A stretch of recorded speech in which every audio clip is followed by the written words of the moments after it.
رات کے 2 بجے جاگیردار کے محل میں گھس کر اس کے کمرے میں ہی اس کی ہتیا کر دی گئی۔ چھوٹے سے چاقو سے 8 بار دل پہ وار کیا گیا۔ آخر کیوں اتنی بے رحمی سے قتل کیا گیا؟ کس نے کیا یہ قتل؟ کیا قاتل پکڑا گیا یا نہیں؟ اس ویڈیو میں جانیے جاگیردار کی حقیقت۔ ایک چھوٹے سے گاؤں میں ایک کسان واجد علی رہتا تھا۔ وہ اپنی سادہ اور ایماندار زندگی کے لیے جانا جاتا تھا۔ ہر روز وہ اپنی بیوی عائشہ اور اپنی بیٹی میری کے ساتھ زمین پر محنت کرتا۔ زندگی مشکل تھی لیکن پرسکون تھی۔ واجد علی کو اپنی فصلوں اور جانوروں پر فخر تھا، لیکن اس کی زندگی کی یہ خاموشی اس وقت ٹوٹنے لگی جب ایک دولت مند جاگیردار اسلم نے واجد علی کے چھوٹے سے کھیت پر نظریں ڈالی۔ اسلم آس پاس کے کھیت خرید کر اپنی جاگیر میں اضافہ کر رہا تھا اور جو کوئی بھی اس کے راستے میں آتا اسے ختم کر دیتا۔ ایک شام جب واجد علی اپنے دن بھر کے کام سے تھکا ہوا واپس آیا تو اسلم کے آدمی اس کے پاس آئے اور کہا کہ یا تو اپنا کھیت بیچ دو یا انجام بھگتنے کے لیے تیار ہو جاؤ۔ واجد علی نے انکار کر دیا۔ یہ کھیت اس کے خاندان کے پاس نسلوں سے تھا۔ یہ واجد علی کا واحد گھر تھا۔ اسلم کے آدمی تو چلے گئے لیکن ان کی دھمکیاں ہوا میں بادلوں کی طرح گھوم رہی تھی۔ چند دن کے بعد جب واجد علی کھیت سے واپس آیا تو دیکھا کہ اس کا گھر آگ میں جل رہا تھا۔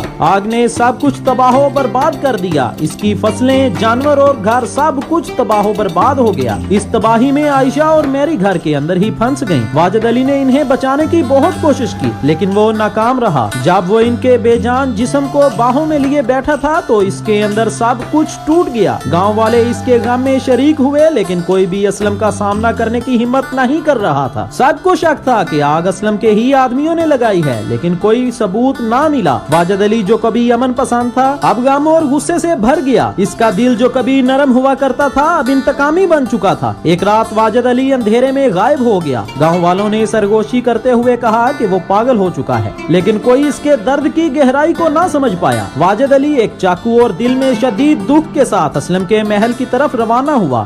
رات کی تاریکی میں وہ چپکے سے محافظوں کے پاس سے گزرتا ہوا اسلم کے محل میں داخل ہو گیا اور اس کے کمرے تک پہنچ گیا۔ اسلم سو رہا تھا۔ واجد علی اس کے بستر کے پاس کھڑا تھا۔ اپنی بیوی عائشہ اور اپنی بیٹی میری کی مسکراہٹ کو یاد کرتے ہوئے اس نے اس آگ کے بارے میں سوچا جس نے سب کچھ چھین لیا تھا اور اس آدمی کی بے حسی جس نے یہ سب کچھ کیا تھا۔ بغیر کسی ہچکچاہٹ کے اس نے چاقو نکالا اور اسلم کے سینے میں گھونپ دیا۔ تب تک چاقو مارتا رہا جب تک آخری سانس نہ نکل گئی۔ واجد علی بھاگا نہیں اور چھپا بھی نہیں۔ جب محافظوں نے اسے لاش کے پاس پایا تو اس نے کوئی مزاحمت نہیں کی۔ ایک بار جو کسان امن پسند تھا اب ایک قاتل بن چکا تھا، نہ کسی لالچ میں اور نہ ذاتی فائدے کے لیے بلکہ انتقام کی آگ نے اسے قاتل بنا دیا تھا۔ گاؤں میں اس قتل کی خبر پھیلتے ہی لوگ دو رائے بن گئے۔ کچھ نے اس کی مذمت کی جبکہ کچھ نے خاموشی سے اس کے انصاف کو سراہا۔ آخرکار واجد علی کو قید کر لیا گیا لیکن وہ کسان جو قاتل بن گیا تھا اس کی کہانی دور دور تک پھیل گئی۔ وہ ایک افسانہ بن گیا، ایک یاد دہانی کہ جب ایک انسان سے اس کا خاندان، اس کا گھر، اس کا دل چھین لیا جائے تو وہ کس حد تک جا سکتا ہے۔